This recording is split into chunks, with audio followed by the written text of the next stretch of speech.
시골에서 홀로 쌍둥이를 키우며 산다는 것이 참 힘들다. 혼자 꿋꿋이 살고 있다고 하늘에서 복을 내려주었나 보다. 남편은 아이들 어릴 때 사고로 먼저 하늘나라로 갔기 때문에 나는 살 길이 막막했다. 그래서 시어머니와 지금까지 살고 있다. 나는 근처 공장에 다니고 있고 시어머니는 집 근처에 있는 밭일을 하며 먹고 산다. 공장에서 가끔 나를 희롱하는 남자 직원들이 있지만 그들은 내 몸만을 원하고 있다는 것을 안다. 그것을 알면서도 흔들릴 때가 있다. 나도 여자이다. 두 아이의 엄마로 지압이 잃은 과부이지만 나도 사람이고 여자이기 때문에 남자의 품이 그리울 때가 있어 너무 힘들었다. 시어머니는 밭일을 하시며 아이들을 돌봐주었기 때문에 내가 직장에 나가 돈을 벌 수 있었다. 시동생 둘이 있는데 둘째 삼촌은 노총각이고 셋째 삼촌은 결혼해서 잘 살고 있다. 둘째 삼촌은 너무 착해서 결혼을 못하는 것 같기도 하다. 그런 삼촌을 시어머니는 구박한다. 결혼을 안 하고 궁상맞게 살고 있다고 말이다. 둘째 삼촌은 혼자 살면서 형의 자식들인 우리 쌍둥이들에게 지원을 아끼지 않는다. 늘 고마운 사람이다. 나를 만나면 힘들지 않냐고 꼭 물어봐 준다.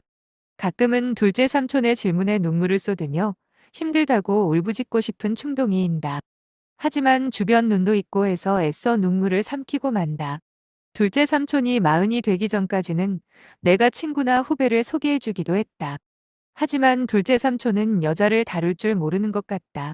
인물도 좋고 돈도 잘 벌고 물려받은 재산도 꽤 있는 남자가 왜 결혼을 못하는지 도무지 이해가 가질 않았다. 내가 홀로 사는 과부라는 사실을 알게 되면 늙으나 젊으나 남자들은 술 한잔 하자고 했다.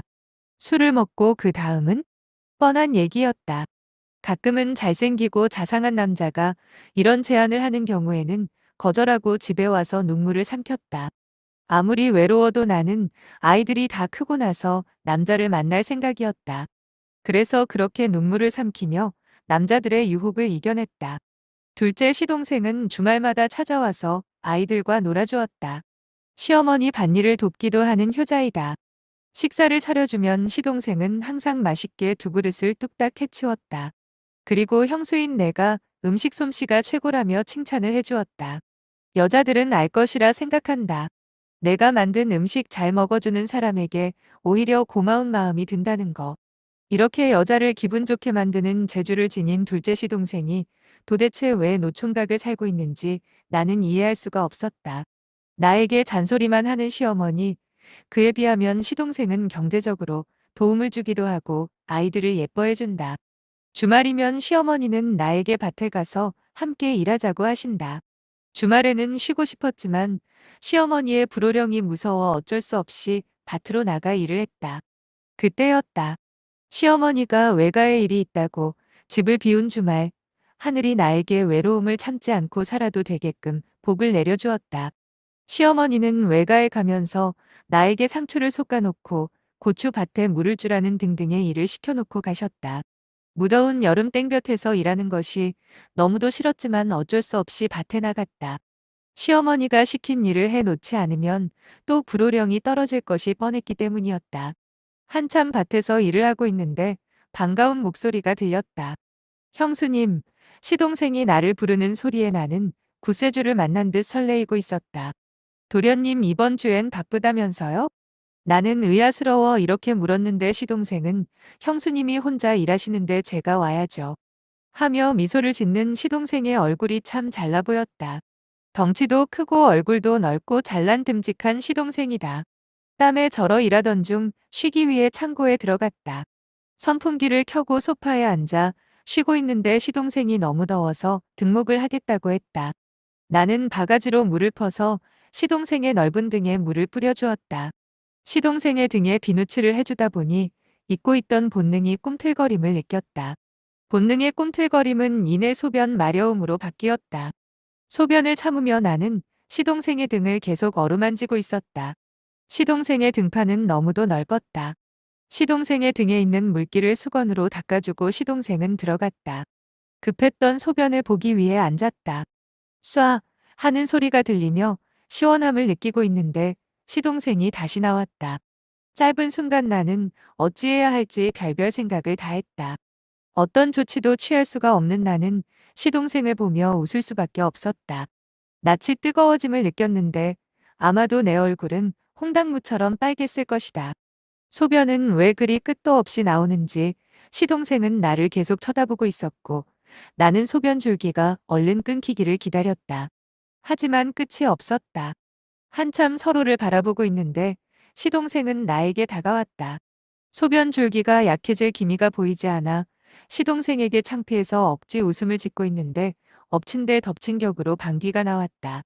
무슨 백고동 소리 같았다. 긴장해서 참지 못했나 보다. 너무 창피해서 주저앉을 뻔했다.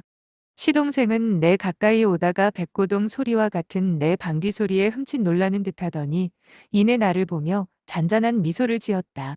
나는 가슴이 두근거리고 수치심을 이길 수 없어 다리에 힘이 풀려버렸다.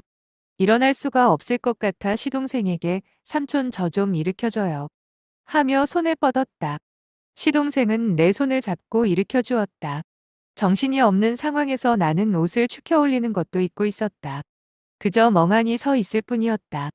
그런 나를 시동생은 번쩍 안아들고 창고 소파로 데려갔다. 밭일을 하며 땀에 절고 금방 소변을 보고 뒤처리도 제대로 못한 나를 시동생은 소중히 다뤄주었다. 만족도 그런 만족이 없었다. 정신이 혼미한 중에 나는 탄성을 질렀나 보다. 시동생이 여러 번 내 입을 막았던 것을 보면 누가 지나가다 나의 탄성 소리를 들을까봐 시동생은 내 입을 막은 것 같은데 나는 그런 것을 신경 쓰고 싶지 않았나 보다. 너무도 오랜만이었으니까. 일을 치르고 시동생은 나를 수도가로 데리고 가서 씻겨주었다. 나는 씻고 싶지 않았다. 시동생의 흔적을 지우고 싶지 않았다. 도련님, 지우고 싶지 않아서 안 씻고 싶은데? 했더니 시동생은 오늘만 날인가요? 흔적은 또 남기면 되니까.